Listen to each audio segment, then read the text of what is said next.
bad, but it's hard. Levi, just relentless. I don't stress at all. I eat how I'm supposed to eat. I train how I'm supposed to train.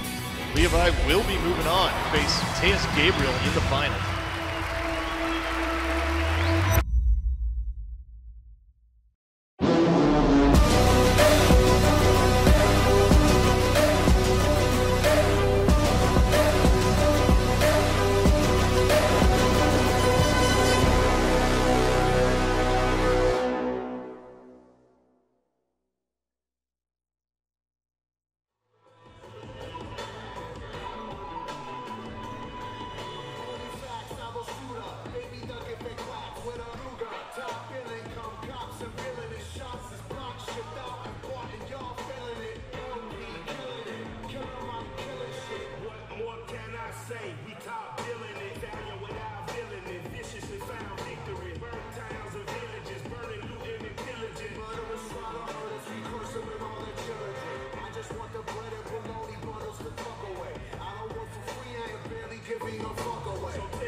It's time for the co-main event of the evening. Fighting out of the blue corner with a record of 1-0, the number 6 welterweight in the world, representing Atos, Tye Ruotolo. Chase, we're back, and this is the co-main event of the evening. Coming to the mat first, the number 6, 77-kilogram grappler in the world, Tye Ruotolo of Atos Jiu-Jitsu. Got to be energized by his brother's performance out there. Now it's his turn. Yeah, he's just spent 15 minutes at mat side coaching his brother to victory against Ethan Krellinston. Now it's Tye's turn, and he's going to take on this man. Township, New Jersey, with a record of 2 wins and no losses. The number 8 welterweight in the world, representing Team Henzo Gracie Danaher Death Squad, Nicky Ryan.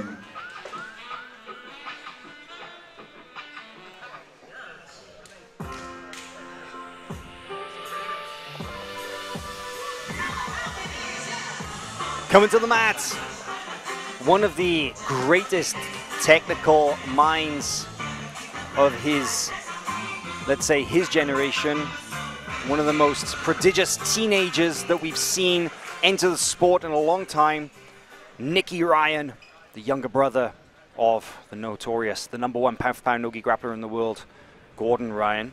Nicky himself ranked number 8 in the world at 66 kilos, but now moving up as he grows, as he fills out, now comfortably competing in the 170-pound division. And this is a 170 match. Again, these athletes wasting no time getting things going.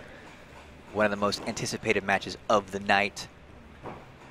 We knew it would look like a guard player versus the passer here, as Tye really puts the pace on Nicky. Transitioning back and forth, back and forth. Wow, even looking at a foot there briefly. Yeah, mixing up in the middle of that transition and the countering Nicky Ryan's guard recovery with a little toe hold. And you know, we saw this in the match earlier with Tye Ruotolo up against Ethan Krellinston, that those opportunistic submissions count in the judge's eyes. Sorry, I'm just mesmerized by the action going on in front of me. These guys are just transitioning so fluidly through these positions. I mean, this is very reminiscent of the match of Tye Ruotolo versus Ethan Krellinston. Nicky Ryan also said that, you know what, he's got the gas to go full tilt, non-stop, all out for 15 minutes. And I got a feeling, Chase, that's exactly what we're going to see in this match.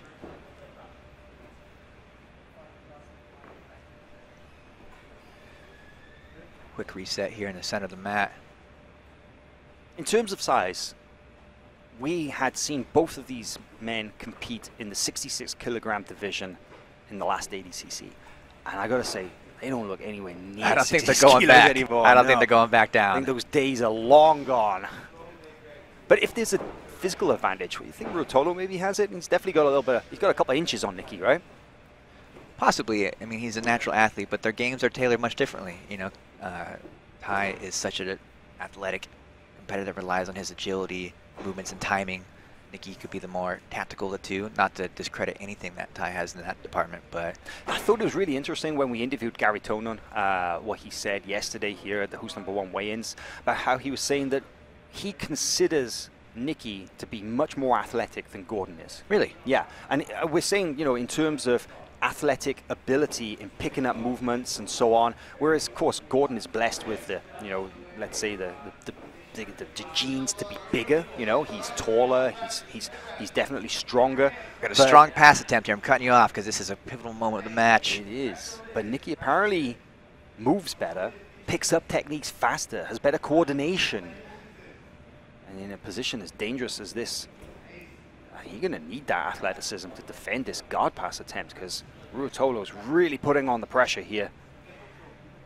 Yes. But Ryan folding his own legs between them, using them as barriers in this part.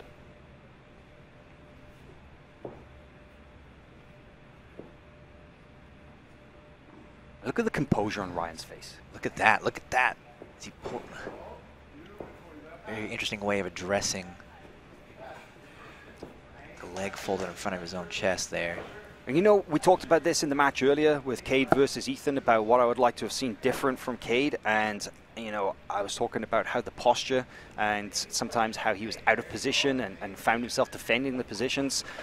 And we're not seeing that from Tye. He's the opposite. He's definitely dynamic, but he's putting a lot more forward pressure on the guard and looking to try and connect with Nicky Ryan before he initiates a solid guard pass.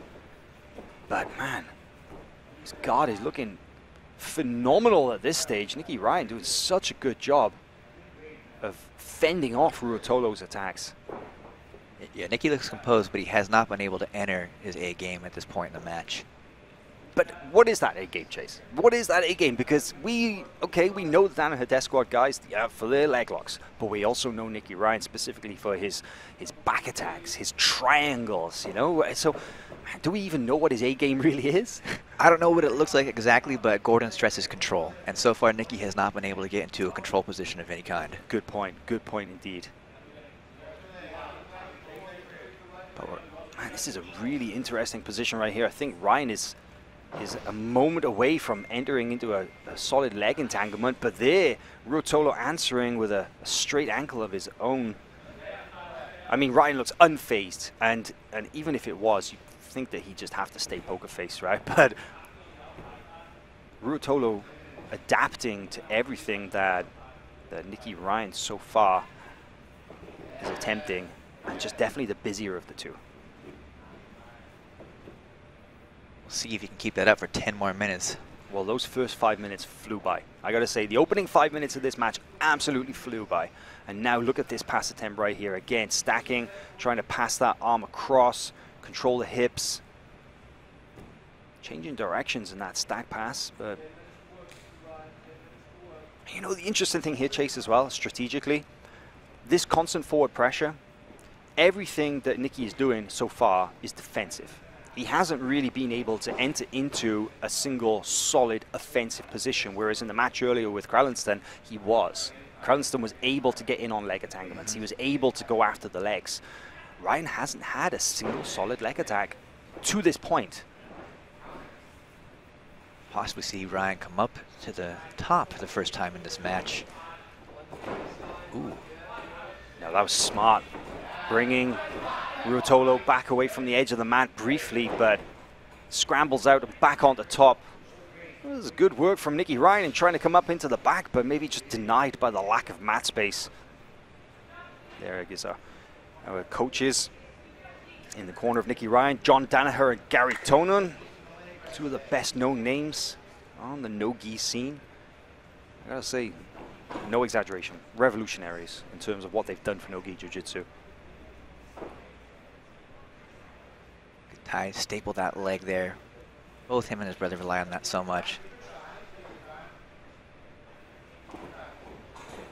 He's also made a lot, many times use of putting the hand on the face, on the mouth of Nicky, really trying to frustrate him. There in the neck. In the neck this time, yeah. Yeah, it's a solid frame. Tough to get through. Look at that knee cut there. That was very slick.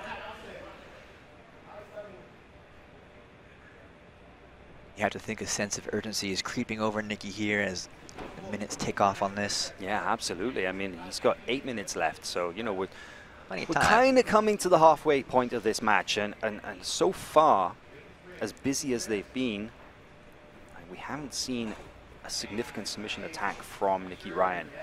There, huge, almost settling down into the guard pass.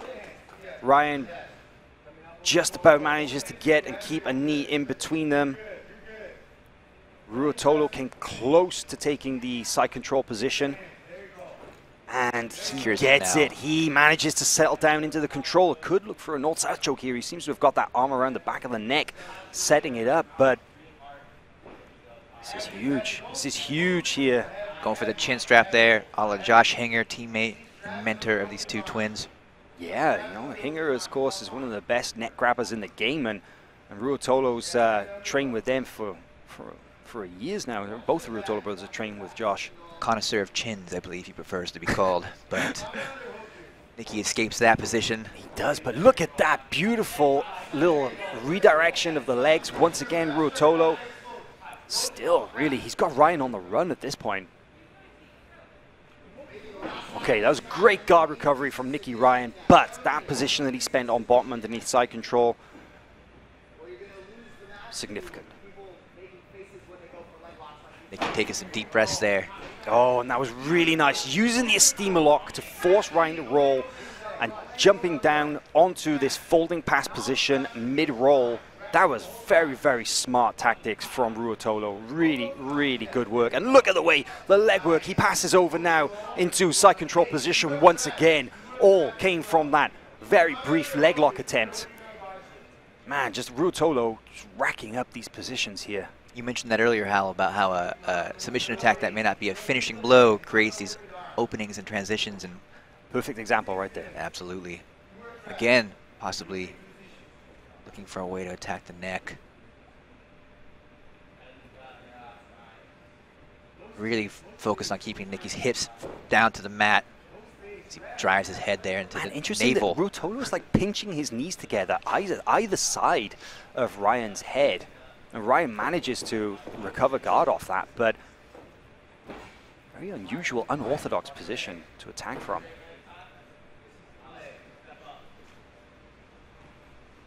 I'm very impressed so far with his ability in managing to stay out of these deep leg entanglements, but Ryan relentless in trying to suck those legs in.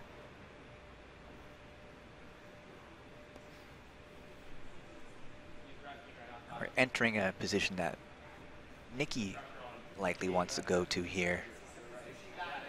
Tyler's pretty safe, but this may be the opening. Oh, nothing doing there. Now we go into the final third of the regulation 15 minutes submission only match. Remember, no overtime in this match.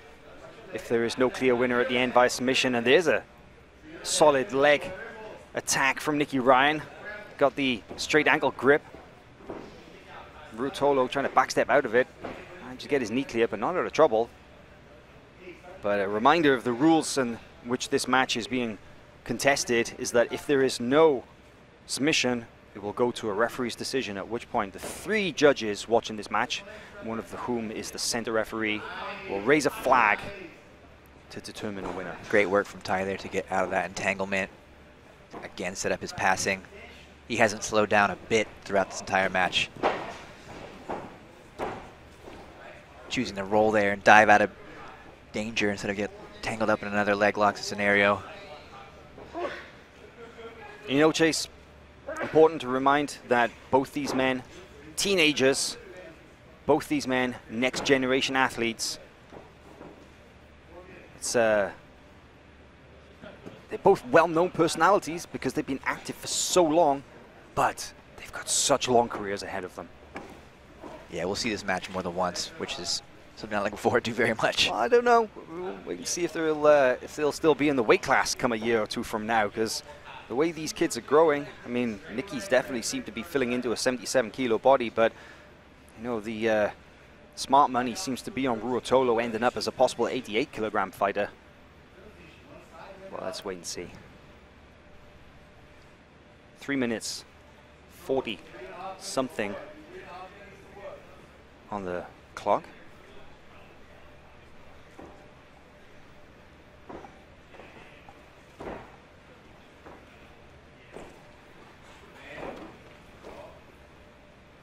Action creeps closer and closer to the edge of the mat.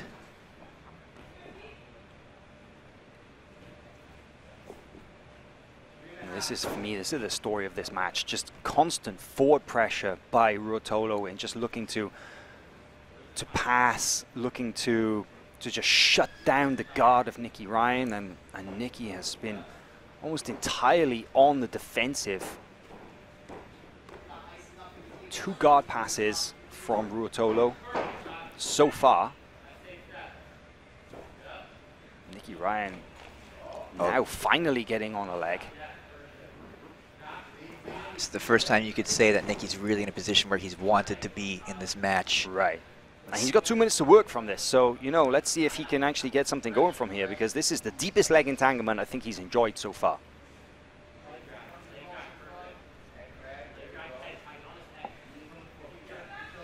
Here, the Tye Ruotolo and Andre Galvao saying leg drag, and now he's in a really nice smash pass position. Ryan's arms in tight against his body, both his knees off to the one side. Gonna have to work to get those legs back in between them. Andre's now calling for underhooking both arms. There, a third Doesn't guard need it. pass for Tye Ruotolo.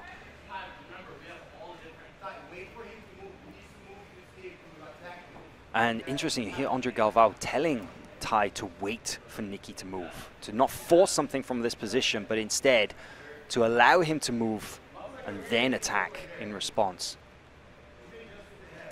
Directly from the submission-only playbook there. There's no sense of urgency, and you're in the lead. Don't make a mistake. Absolutely.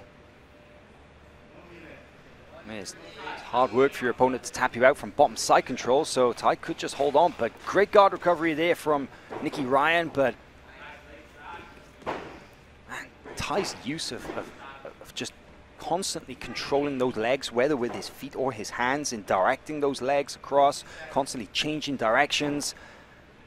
Really interesting. I gotta say, it's a very distinctive guard passing style. I wouldn't say unique to him, but very characteristic of him and his brother. Coming into the closing 30 seconds of the match. Really impressive performance from Tye. We've been wrong before tonight, so let's see what the judges have to say about this scenario. Yeah, I'm not declaring any winners, because I'd like to see what the judges Another think. pass. But look at that. That is the 4th dead to rights guard pass that Tye Ruotolo has scored tonight into the side control, into kind of like a north-south now at this point, but again on that neck and possibly looking for a guillotine here, but I'm not sure if that's close, and the time will run out. And we come to the end of the 15 minutes. A very different match to Cade versus Ethan earlier. This match here, Tye Ruotolo versus Nicky Ryan. Let's go and see what the official decision will be. Fighters switch sides.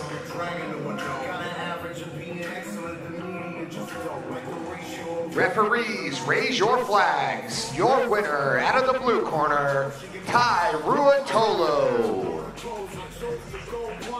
For Tye Ruotolo in that no-gi match, and number 6 ranked 77 kilo grappler in the world once again shows his prodigious talent. Really gives us an idea of his potential from this stage out. Man, I don't know, we could see something really special from him. All right, here with Tye Ruotolo, winner by unanimous decision tonight over Nicky Ryan. Big win. How you feeling right now? Feel good. Yeah, stuck to it. He was doing a good job of hiding his arms, so I was having a hard time trying to find the guards and headlock and stuff, but Nicky's really tough. It was a good match. Thank you.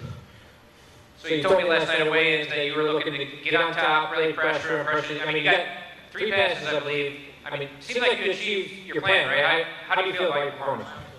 I would like to have more solid submission attempts, but other than that, I feel like I had a good pace. Kind of did what I thought I was going to do, so still have an opportunity to do it here. Thank you. Obviously, Nicky's a huge win.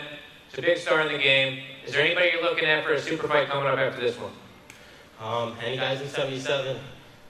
Gary's ranked really high. anyone in 77. All right, congrats again, Tye. From Tye Ruotolo, just referencing the fact that, well, you know, Gary Tonin happens to be ranked pretty highly at 77. He's not wrong. Let's take a look at some of the standout moments from this match. Nicky Ryan versus Tye Ruotolo. And it was just non-stop action for the first 5 minutes or so. And as the action did slow down a little bit, man, this was it for me. It was this just constant forward pressure and this really creative use of controlling Nicky Ryan's legs with his feet, with his hands, with his hips, and just constantly driving forward and denying Nicky Ryan a solid entry into any kind of leg entanglements. I really feel that's what it kind of defined the match, let's say. One of the things that Kate actually told me was that when they realized they were described as scramble artists by the Danaher Death Squad, he said, well, we're not random, we're very controlled. And you could see that they were using movement and using these scrambles, these transitions to actually nullify any offense from Nicky Ryan. It was not an accident. It was very much